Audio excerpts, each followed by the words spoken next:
Pag-usapan po natin itong ito ba'y paninindigan, ito ba'y opinion lang, o on record kasi na binanggit ni Congressman Richard Gomez ng Ormoc City, dating mayor, na ang dating ng paliwanag niya parang pumapabor siya sa war on drugs sa nakaraang gobyerno.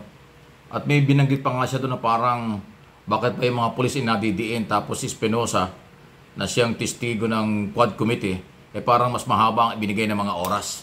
Eto, bago natin ituloy yung ating analysis at opinion dito, pakinggan po ninyo itong sinasabi ng congressman ng Ormoc. Walang iba kung hindi itong actor-politician na si Richard Gomez. Let me tell you, na sa lahat ng implementations nila against the fight with the fight against drugs, hindi ka pwedeng lumapit sa drug pusher o sa drug lord at sabihin mo, pwede ho ba tumigil na ho kayo? Kasi lahat ito, all of these people, all of these personalities, they have firearms. Hindi mo pwede sabihin sa tumigil ka na. Ay babarili ka kagad ng mga yan. So during the implementation... Dali Richard Gomez, nakalimutan mo. Yung buhay ng mga biktima at pamilya, sila nga hindi naman sila sindikato. Yung iba dyan, maliliit na mga user. Yung iba dyan, hindi nga marunong magsigarilyo, napagkamalan lang. Ano yung sinasabi mong armado? Baka nakalimutan ni Congressman Gomez na dalawa yan, isang pusher, isang drug lord or user. Iba ang user kaysa pusher. Ang sinasabi mo, malalaking grupo na pusher, nagbebenta. Itong mga biktima at umiiyak na pamilya, mga user yung iba. Yung iba nga hindi, napagkamalan lang. Dahil nga merong reward system.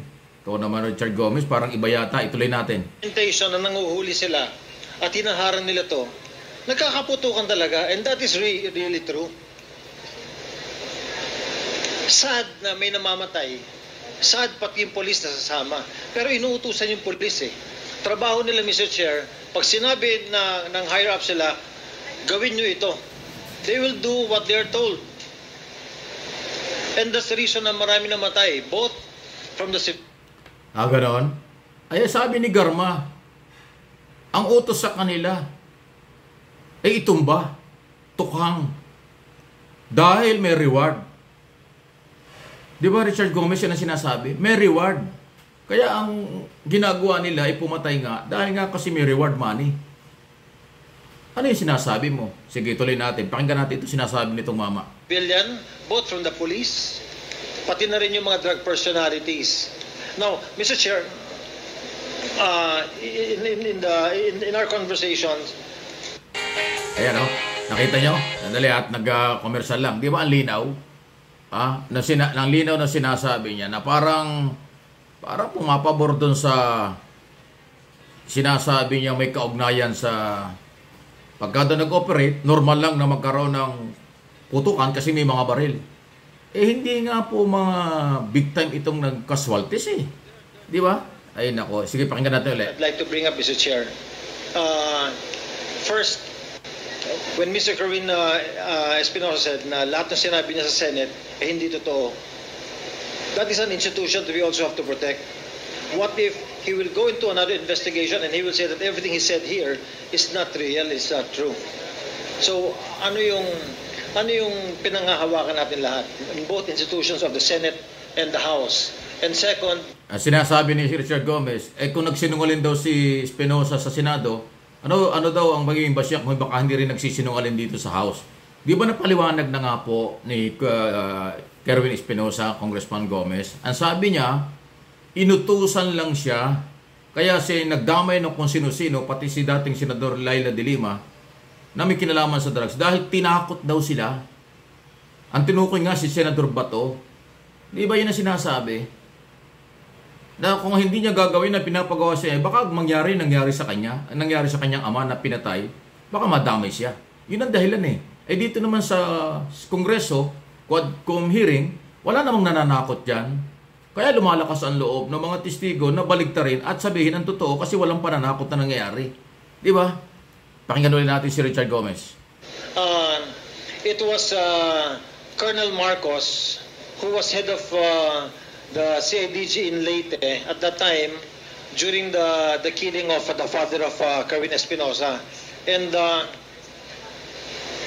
ang haba ng sinabi ni Kerwin, but we haven't heard yung side, Mr. Chair, ni Colonel Marcos kung ano yung masasabi ni Colonel Marcos regarding sa mga nangyari sa event ng pagkamatay ng father ni Kerwin Espinosa. So, Mr. Chair, will it be possible to hear aside from Colonel Marcos against sa sinabi ni Kerwin so that we can hear both sides? Yes, kanina... So, ayan po yung gustong sabihin ni sinasabi ni Richard Gomez. Una, kaya daw nagkakaroon ng putukan kasi armado itong grupo. Itong mga napapatay. So, pinaliwanag ko na, hindi lahat ng napatay ay armado, mga sibilyan na walang kalaban-laban. At yung issue tungkol nga dun sa bakit nababago yung state, kasi nga iba't pagka ikaw kasi tinako, talagang aaminin mo kahit na hindi mo ginawa. Sabi nga ni Espinosa, aaminin mo ikaw yung pumatay kay Rizal sa tindi ng pananakot na ginagawa, under pressure siya. Hindi yata naiintindihan ni Gomez yun. At pinagmalaki pa nga niyan, okay daw yung kampanya laban sa drugs ng nakarang gobyerno dahil nalinis daw yung Ormoc City. Yun ang kanyang side. Di ba? So pakinggan natin sinasabi naman ni Congressman Barbers dito kung ano sagot when niya. Congressman Rog Gutierrez and other members were asking questions to Colonel Marcos, sinasagot naman ni Colonel Marcos yung patungkol doon sa kwento sa totoong nangyari doon sa loob ng kulungan sa Leyte. And somehow he has... So, yun. Nasupalpal pa siya ni Chairman Barbers. Sabi ko ni Chairman Barbers, kasi sabi ni Gomez, pagbigyan naman natin, pakinggan natin si Colonel Marcos. Bakit ba si Espinosa lang? Ay sabi ni Barbers, kanina pa, tinatanong ng ibang congressman si Marcos at sumasagot naman. Abay, saan ba galing si Gomez? Bakit hindi niya alam? Pero nandoon siya sa hearing . Nakaupo lang siya doon . Bakit hindi yata niya nadinig yung pagtatanong ng kanyang kasamahang congressman na binibigyan ng pagkataon si Marcos na magpaliwanag bakit siya nag-request sa korte ng warrant of arrest at gusto niyang hulihin yung nakakulong na. Yung napatay na Mayor Espinosa ay nakakulong pero gusto niyang humingi ng court warrant of arrest, search warrant ang galing sa korte para arastuhin pa, samantalang nakakulong na. Kaya tuloy, sabi nga ni Congressman Acop, kaya nga sila humingi ng warrant para pasukin yung kulungan at patayin. Kasi pag napatay, may kapalit na pera. Yan. So, kayo mga Pilipino, tayo mga Pilipino, kayo sa buong mundo, artista yan, si Richard Gomez.